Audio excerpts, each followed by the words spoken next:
abarundi bakera baramaze ngo buke nigo rugendo uwo mugani abakunzi cyangwa se bagira imyimenyerezo ngororamubiri mu kigo Abis Fitness Center bawumvise hakiri kare mu gatutu gatandatu igenekerezo rya ndwi ruhuma ubona ko batinze hakiri kare cyane igihe cy'isaha 11 z'agatondo ntibakanzwe n'imvura cyangwa n'igipfuko cyari kihari ariko urabona ko bose bari bamaze gushika aho basanzwe biyegeraniriza mu kigo basanzwe bagiramo imyimenyerezo ngororamubiri bamaze kubona ko bose basa n'abakuriye baca bafata urugendo bashikana baza gutangura neza urugendo no kuvuga ku Musaga mu gisagara cya Bujumbura berekeza mu igenda ku metero bigera kuri 39 n'amaguru.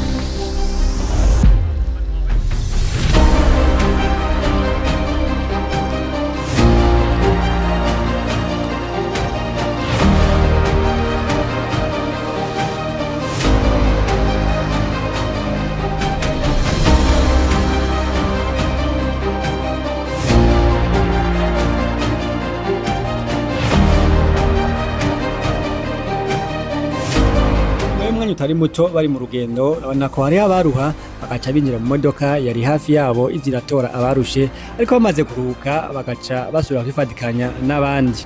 Twegereye bamwe mu bari mu rugendo batubwira uko biyumva inyuma yo kugenda umwanya utari muto n'amaguru. Ahita mu Nyabiraba ndibaza ko turamaze kugenda inusu irenga gatoya iyo mu igenda iyo turiko turaje hama sporo Apris dushimira Apris yateguye uru rugendo kuko birafasha mu buzima kandi dutera kamo n'abandi bantu ko ibi bintu bo bizamwe abarundi bakabikunda kuko n'amagara meza.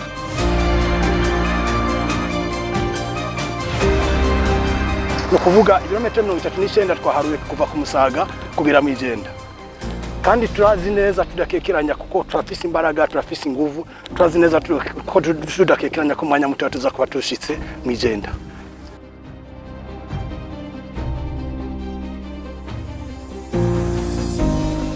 Ku magara tumeze neza kandi urugendo iyo turiko turaja mu igenda nubwo twokongera ko tukaja Matana ubu twumva dufise imbaraga zo kubandanya.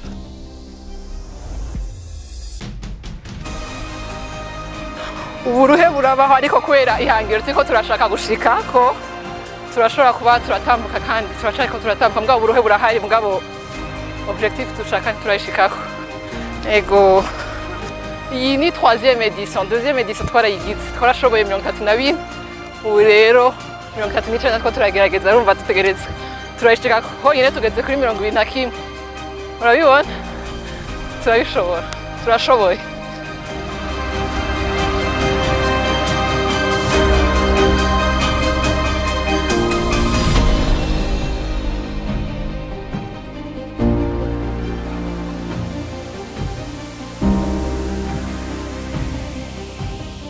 Atari bake bakunda kubigira ku munsi wa gatandatu bagafata urugendo kaja muri sport none umunsi niko vyagenze muri Abis Fitness Center bafashe urugendo rurerure kuva mu gisagara ca Bujumbura gushika mu igenda hafi metero 39 benshi bashoboye kwashika nubwo byari bitoroshe ariko kandi naho byagiye biragora ariko kandi ubona ko bagiye baragerageza tuvugishe bamwe batubwire uko buyumva inyuma yo kugenda metero hafi 39 n'amaguru. Je me sens bien, ça fait du bien ça. Meze neza niyumva neza biyaruhura imyaka simike ariko uri kujana n'abandi biraryoshe kandi birongereza ingufu. Nagize akabazo gatonda babara umutsi ku kuguru canja muri bisi ariko ni sawa byaciye bihera kubaha no kwitaho umubiri wawe mu kugira sport ningira akamaro cyane ku magara y'umuntu. Guhindura ikirere ukava impande ikiyaga mu kiyaya ukaduga ni vyiza. Twifotoje birahimbaye hameze neza ikirere ni ciza turi kumwe n'abantu b'inkerebutsi. En plus il pleuvait pas, on a eu de la chance avec la météo. Des sessions longues, on se sent bien. Et après d'être avec une dynamique de groupe, c'est intéressant. Iyi competition yariteguye neza, communication zagenze neza kuva le début gushika kuno munsi byabereyeko. Turashima organisation, turashima initiative n'abavyumviriye n'abaparticipants bari benshi. Bien sûr twese nituri kuri niveau imwe, hari abagiye bararuhuka, ariko turashima ko byagenze neza kandi umwe wese yabonye hashobora gushika. Sinari niteguye gose, ariko aho nageze najewe nitangari, nibaza ko kuri edition ikurikira nzogira préparatif avant le jour J. Muganga Egide Haragirimana asanzwe arongoye ikigo VHA kivura indwara z'igisukari n'umutima yarashimiye abafashe mu mugongo urwo rugendo hamwe n'ikigo Apris cyatunganije urwo rugendo. Turashimiye abantu bose bavyitavye kandi twifuza yuko n'abandi bose batabashije gushika ngaha bazobandanye bakora karashishi bimenyereza kugira ngo bagwanye indwara y'igisukari.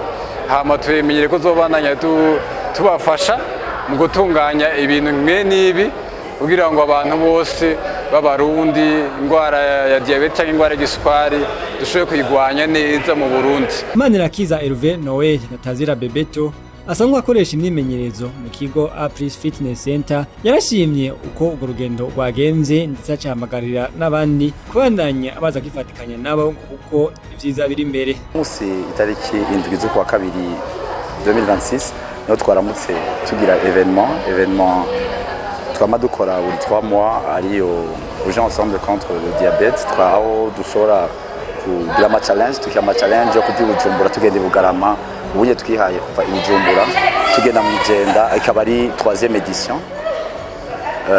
Nukuri yabaye successful, byose bikaba byateguwe mu mbere yo gukinga indwara za diabète, ama hypertension, noneho ama maladie chronique yose. Uko Apris Fitness Center muvyo isanzwe ikoreramwo harimo en ce qui concerne la prévention. Ego turabashimiye cyane gose, twongera tubasaba kudukurikirana kugira mushobore kumenya byara ama edition yandi azokurikira kuko ni byinshi turiko turabategura muri Apris Fitness Center kandi turabaye ikaze muri Apris Fitness Center. Murakoze, dushimira cyane gose n'abantu badufashe mu mugongo ariyo amashanga za Sanofi, Energy Pid, za Elija, za Water Bet Foundation, mbese n'izindi zose. Mukuri mubandaye mudushigikira kuko ibikorwa tugomba gukora byose ni byinshi cyane gose ngaha mu gihugu cy'u Burundi tugikorera kandi n'abarundi. Ku bantu barenga 90 bari biyandikishije, abagera kuri 58 bakaba bitabiriye urwo rugendo rwarangijwe no gusangirira hamwe no kwivuna akanyota inyuma yo kugenda hafi amasaha 7 canke arenga kuko hari abashitse aho baruhukira nk'igihe cy'isaha 9 zirenga z'umuhingamo.